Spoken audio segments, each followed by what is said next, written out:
Guys, आपकी favourite Isha को संभाल सकता था तो एक ही आदमी था, वो था आपका सूरज। और सूरज ने उसे संभाल भी लिया, क्योंकि ईशा इस समय धीरे धीरे डिप्रेशन में जा रही है। वो पूरे तरीके से मेंटली पागल हो चुकी है। वो अपने कंट्रोल में नहीं है। वो तो पढ़ी लिखी है, जो समझदार है, एक दो दिन में रिकवर हो जाएगी और ठीक होकर वापसी से कम बैक करेगी। तो सूरज जी उसे संभाल सकता था।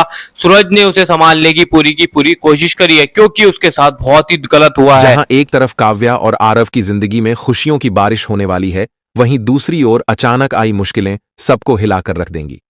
जी हां दोस्तों, एपिसोड की शुरुआत होती है उस सीन से जहां सब खुश हैं, क्योंकि आखिरकार काव्या का रिश्ता पक्का हो गया है। ताई मां और बाऊजी अब मान गए हैं और पूरा घर खुशियों से झूम उठा है।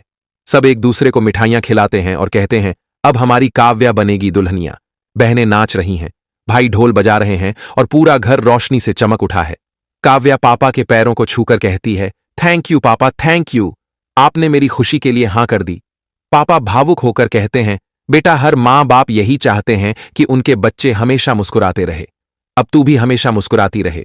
यह सुनकर सबकी आंखों में खुशी के आंसू आ जाते हैं। लेकिन दोस्तों, जहां एक तरफ यह खुशियों का माहौल है, वहीं दूसरी तरफ अचानक सब कुछ बदलने लगता है। तभी काव्या अचानक चक्कर खाकर गिर जाती है। सब दौड़कर उसके पास आते हैं। ताई मां घबराकर कहती हैं, अरे यह क्या हो रहा है? काव्या, तू ठीक तो है ना? आरव तुरंत उसका हाथ पकड़ता है और देखता है कि काव्या की पूरी बॉडी लाल होने लगी है। सब हक्के बक्के रह जाते हैं। आरव कहता है, यह तो पूरी बॉडी लाल हो रही है, मुझे लग रहा है इसे किसी चीज से एलर्जी हो गई है। रिया और बाकी लोग भी घबरा जाते हैं। मां दौड़कर दवा लाती है और कहती हैं, यह लो बेटा, एंटी एलर्जी की दवा ले लो, थोड़ा आराम मिलेगा। लेकिन काव्या मना कर देती है और कहती है, नहीं मां, मैं दवा नहीं खाऊंगी। ताई जी का चेहरा गुस्से और शर्म से लाल हो उठा। सूरज आग बबूला हो गया। उसने आरव पर झपटते हुए कहा, क्या हमारी बहनें तुम्हारे लिए खिलौना है?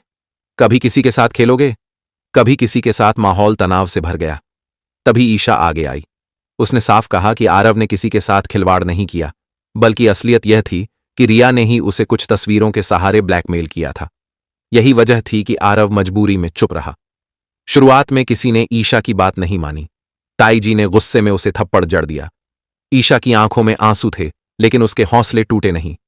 उसने रिया का मोबाइल सबके सामने निकाल लिया और वे तस्वीरें दिखा दी जिनसे वह आरव को धमका रही थी। तस्वीरें देखते ही सबके पैरों तले जमीन खिसक गई। सच किसी से छुपा नहीं रह सका। ताई जी को लगा जैसे उनके चेहरे पर काली खपोत दी गई हो। गुस्से और शर्म में उन्होंने खुद ही अपना चेहरा काला कर लिया और कहा कि अब वह समाज में किसी को मुंह दिखाने लायक नहीं रही। उन्होंने उसी वक्त रिया का सामान हवेली से बाहर फेंक दिया और उसे बेइज्जत करके घर से निकाल दिया। रिया की यह हार असल में ईशा की जीत थी, मगर इसके बाद भी खेल खत्म नहीं हुआ। ताई जी को एहसास हुआ कि उन्होंने हमेशा ईशा के साथ अन्याय किया। रोते हुए उन्होंने ईशा से माफी मांगी।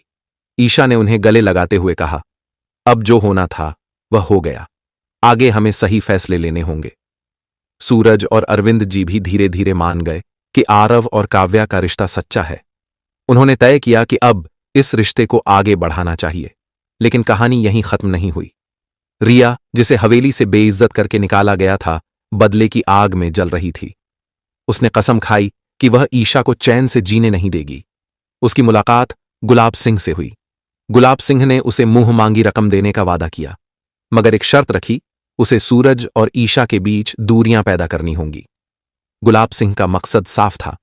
वह चाहता था कि काव्या और आरव की शादी का बहाना बनाकर ईशा को सूरज से अलग कर दे और उसे वापस गुलाब हवेली ले जाए।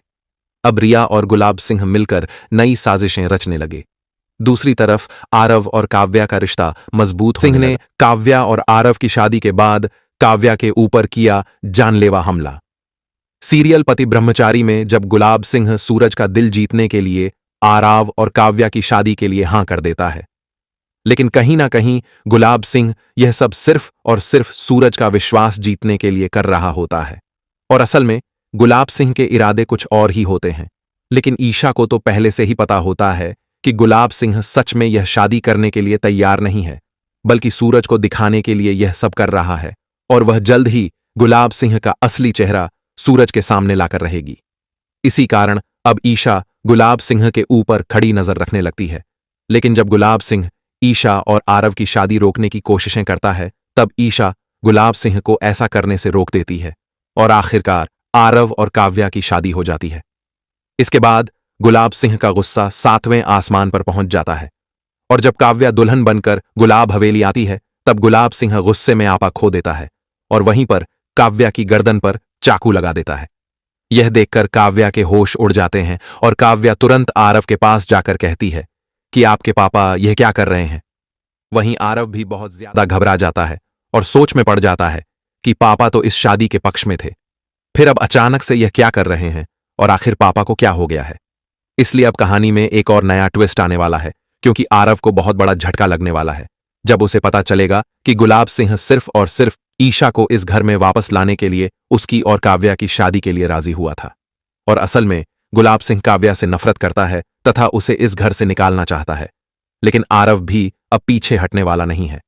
आरव सीधे गुलाब सिंह से कह देता है कि अगर आपने काव्या को नुकसान पहुंचाने की कोशिश की या फिर उसे इस घर आपको से बता निकालने ही की- देता हूं, गलत भी देखो कोई खास नहीं हुआ। जब ईशा के सामने सब कुछ सच चलता जाता है, ईशा घर के सारे काम धाम में निपटाती रहती है, मतलब घर पर वही सनसनाहट वाला मौसम होता है, घर के चारों तरफ अलग ही वही वादियां होती है और ईशा का रिजल्ट आ जाता है, जिसमें ईशा यार पहले तो बहुत ज्यादा खुश होती है और जब पढ़ती है तो वो फेल लिखा होता है। तो ईशा का आईएएस ऑफिसर बनने का सपना सपना ही बना हुआ दिखाई देता है और घर वाले अलग टॉर्चर करते हैं। उसके बाद ईशा ने सूरज के साथ क्या किया, दोनों ने क्या बात करी, ये जानने से पहले वीडियो को लाइक करो, चैनल को भी सब्सक्राइब करो।